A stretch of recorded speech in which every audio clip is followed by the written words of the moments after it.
আমরা চলে এসেছি আলিপুরের আপডেটে। এখানে আলিপুরের আপডেটে দেখা যাচ্ছে যে আজ কিন্তু শুষ্ক আবহাওয়া প্রতিটা জেলাতেই থাকছে, তবে উত্তর চব্বিশ পরগনার দিকে হালকা বৃষ্টি বজ্রপাতের সম্ভাবনা থাকলেও তেমন কোনো সতর্কতা কিন্তু থাকবে না।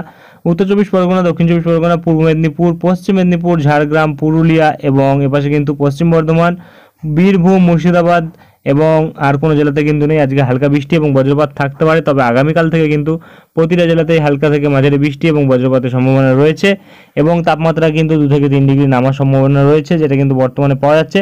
তবে যদি সতর্কতা দেখি তাহলে কিন্তু আজ কোনো জেলাতে তেমন কোনো বজ্রঝড় বৃষ্টির জন্য সতর্কতা থাকবে না। সব জায়গাতেই কিন্তু গরম আর্দ্রতাপূর্ণ আবহাওয়ার জন্য সতর্কতা থাকবে, যেটা কিন্তু আমরা পাচ্ছি। আমাদের দক্ষিণবঙ্গের প্রতিটা জেলাতেই কিন্তু আজ গরম আর্দ্রতাপূর্ণ আবহাওয়ার জন্য সতর্কতা থাকবে। এবং এবারে যদি আগামীকাল দেখি, আগামীকাল ও পরশুদিন আমাদের দক্ষিণবঙ্গের কিছু কিছু জেলার ক্ষেত্রে কিন্তু কমলা সতর্কতা জারি থাকবে বজ্রঝড় বৃষ্টির জন্য। সেই সব জেলাগুলিতে কিন্তু 50 থেকে 60 কিলোমিটার বেগে ঝোড়ো হাওয়া এবং বজ্রপাতের সম্ভাবনা থাকবে। 1 থেকে 2 জায়গাতে কমলা সতর্কতা থাকবে আগামীকাল, যেটা কিন্তু আমরা বর্তমানে পাচ্ছি। পূর্ব বর্ধমান এবং এপাশে বীরভূম, মুর্শিদাবাদ, নদিয়া এই 4টি জেলাতে কিন্তু তাপপ্রবাহ থাকলেও 50 থেকে 60 কিলোমিটার বেগে ঝোড়ো হাওয়ার জন্য কিন্তু কমলা সতর্কতা থাকবে। এবং এপাশে যদি আমরা দেখি পরশুদিন, যেটা কিন্তু আমরা বর্তমানে পাচ্ছি, পরশুদিন থাকছে কিন্তু এপাশে পশ্চিম মেদিনীপুর এবং এপাশে পুরুলিয়া, ঝাড়গ্রাম এবং বাঁকুড়া, পূর্ব বর্ধমান, পশ্চিম বর্ধমান এবং বীরভূম, মুর্শিদাবাদ এই জেলাগুলির মধ্যে কিন্তু কমলা সতর্কতা থাকবে, যেটা কিন্তু পরশুদিন থাকবে। এবং বাদবাকি জায়গাগুলিতে কিন্তু 30 থেকে 40 কিলোমিটার বেগে ঝোড়ো হাওয়া থাকবে এবং ক্রমশ বজ্রপাতও থাকবে কিন্তু প্রতিটা জেলার মধ্যেই 1 থেকে 2 জায়গাতে। এবং এখানে কিন্তু যেটা আমরা পাচ্ছি, মোটামুটি 17 তারিখ অবধি কিন্তু প্রতিটা জেলাতেই সতর্কতা থাকছে বজ্রঝড় বৃষ্টির জন্য।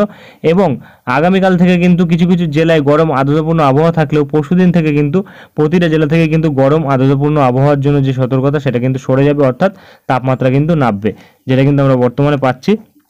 এবং এখানে কিন্তু আর তেমন কোনো সতর্কতা দেওয়া হয়নি।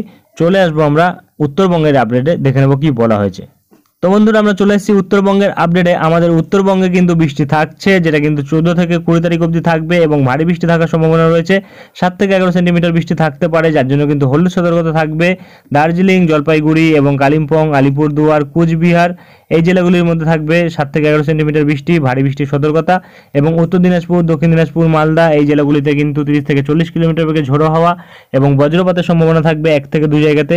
এবং মোটামুটি কিন্তু আমরা সতর্কতা দেখতে পাচ্ছি থাকছে প্রায় 17 তারিখ অবধি কিন্তু সতর্কতা থাকছে আমাদের উত্তরবঙ্গের ওপর, যেটা কিন্তু দার্জিলিংয়ের ওপর কিন্তু প্রায় টানা 17 তারিখ অবধি ভারী বৃষ্টি থাকতে পারে। বাদবাকি অন্যান্য জায়গাগুলিতে কিন্তু টানা 17 তারিখ অবধি ভারী বৃষ্টি থাকবে না। জলপাইগুড়ির দিকে কিন্তু 16 তারিখ অবধি থাকবে। এবং এখানে কিন্তু যদি আমরা দেখি, দেখা যাচ্ছে যে কালিম্পংয়ের দিকে কিন্তু 17 তারিখ আবার নতুন করে কিন্তু ভারী বৃষ্টির সতর্কতা থাকতে পারে। এবং এর সাথে কুচবিহারেও কিন্তু 16 তারিখ অবধি ভারী বৃষ্টি থাকতে পারে, তবে মাঝখানে একদিন কিন্তু তেমন কোনো ভারী বৃষ্টি থাকবে না। এবং উত্তর দিনাজপুরে কিন্তু 17 তারিখের দিকে ভারী বৃষ্টি থাকার সম্ভাবনা রয়েছে। এবং আর কিন্তু তেমন